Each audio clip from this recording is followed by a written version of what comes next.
नालंदा जिला में से राजगीर तक की सभी कार्य पूरा हो चुका है,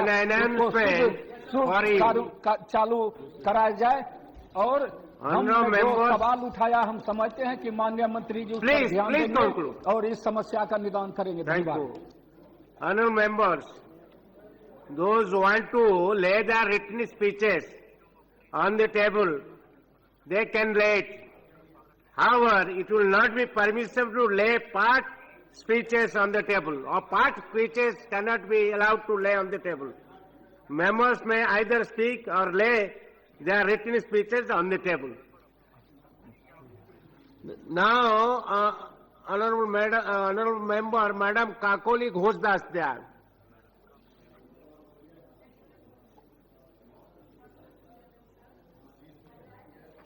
Supplementary branch railways discussion.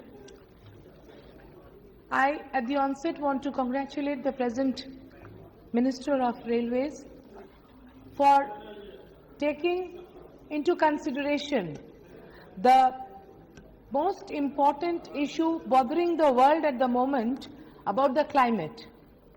The railways is the most climate-friendly transport system, and keeping in mind, the ministry has also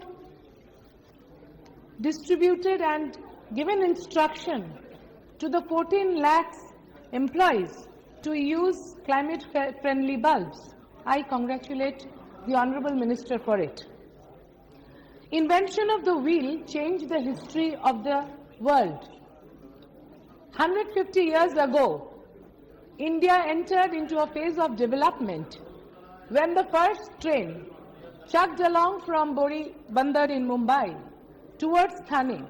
And we have come quite far from there, where every rural child looks with awe at the train that chugs along the tracks.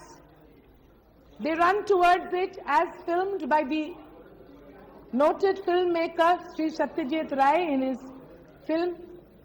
These trains that are running today connect different villages, different towns, different cities of our nation. But still a lot has to be done. A bond between steel and concrete is made when India goes towards infrastructural development. Rails don't only carry human beings as passengers. Rail is the primary carriage form of all the materials that are used for building India. Rail carries cement, it carries finished steel, it carries iron ore, it carries fertilizers, it carries chemicals that is going in to build a better, stronger and a much more developed India. Now, as per records, 5,309.87 million people travelled the railways in the last year. As per projection, by 2012, 8,400 million people and 1,100 million tons of freight are going to be carried. For this we require, as certain honourable members have requested in the August House to the Honourable Minister, for more tracks, for more lines, for new lines, conversion of lines to broad gauge. And the railway family consists of so many corporations like the Railway Engineers Regiment, the Container Corporation of India, the Centre for Railway Information Systems, the Dedicated Freight Corridor Corporation, the IRCON International Limited, Indian Railway Catering and Tourism Corporation, Indian Railway Finance Corporation, the Rail Tail Corporation, and every member of these corporations, along with our Honourable Minister, is trying for the safety of the passengers, for their comfort. But very sadly we notice that railway has become the softest target for the people who want to create problem in different parts of the country, for the separatist movements, for the terrorist attacks, and for any petty reason. The softest target which is doing so much of the country, passing from one part to the another is stopped. Stones are pelted at the driver, windows shattered, women and children hurt, trains set to fire, and we have also, to our dismay, noticed only a couple of months back when Maoists surrounded a Rajdhani Express. A Rajdhani Express which was coming towards Delhi from south of India was delayed due to these tactics last week, when the passengers were so happy to find out, as it was 3 hours late, they were all served lunch. When they received this hot meal, all of them thanked the Honorable Railway Minister for her thoughtfulness. The 14 lakh members of the railway family, headed by the Railway Minister, is looking after the safety of the passengers. But who looks after the safety of the railways? I urge this August House and the Government of India to take necessary measures by which this soft target can be protected, because it is doing so much for our country. We have small reasons along the railways in which the railway administration is not concerned at all. Only last week, a lorry ran over a child in a place called Bira, and for no reason at all, the local particular Communist Party branch members blocked the rail tracks, and the rails could not ply for more than 3 hours. It's no fault of the rail that a truck ran over a child. We condemn the death and rash driving, but the railways did not have anything to do with it. But the railway is attacked by people all over the country for no reason, and we want that the central government should take some measures to protect the passengers of the railways and also the rail lines. These tracks have been laid so many years ago. They need looking after. New tracks have to be placed.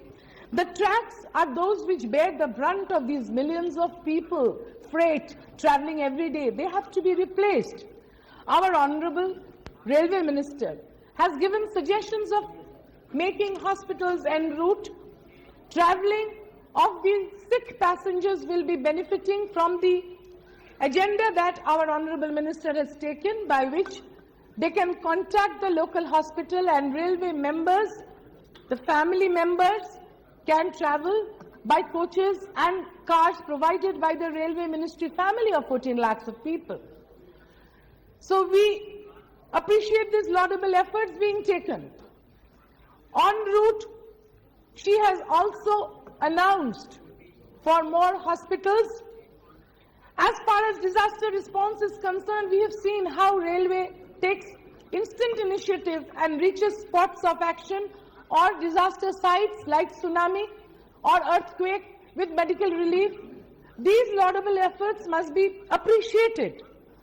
We also place a demand all over the country for new lines, for new coaches, for extra coaches, extra wagons. Like there are demands of extending the metro railway from Calcutta towards Barasat and towards Majirhat. These require money. As far as the infrastructure is concerned, 63,273 kilometers is the route length. Broad gauge length being 51,082, meter gauge being 9,442, narrow gauge being 2,749. The running track length is 85,158 kilometers. Electrified route being 18,274 kilometers. The rolling stock at the moment stands at the wagon units 2,04,034, locomotives 8,330. Please, madam, please we conclude, need to madam. increase the number of the number of coaches, the number of tracks, the number of bridges standing at 1,27,768 today needs increment. We need more road over bridges. We need more road under bridges. We need more foot over bridges for passenger amenities. So we wish to bring to the notice of the Honorable Railway Minister and the Government of India that more fund has to be allocated. Out of the 17,000 unmanned level crossing, only last week 3,000 level crossings were manned.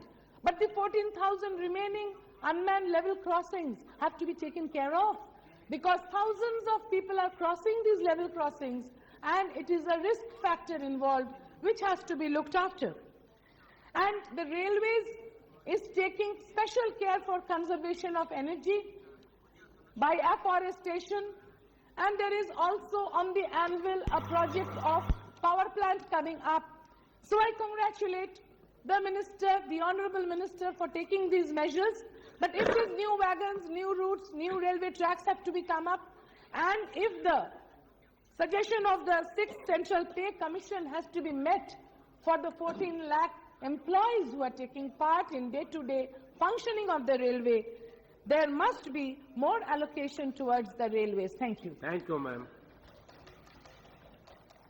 Honourable Member, Dr. Ramchandra Dome.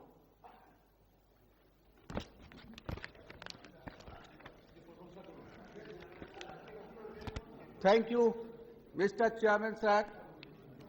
I rise to take part on the discussion on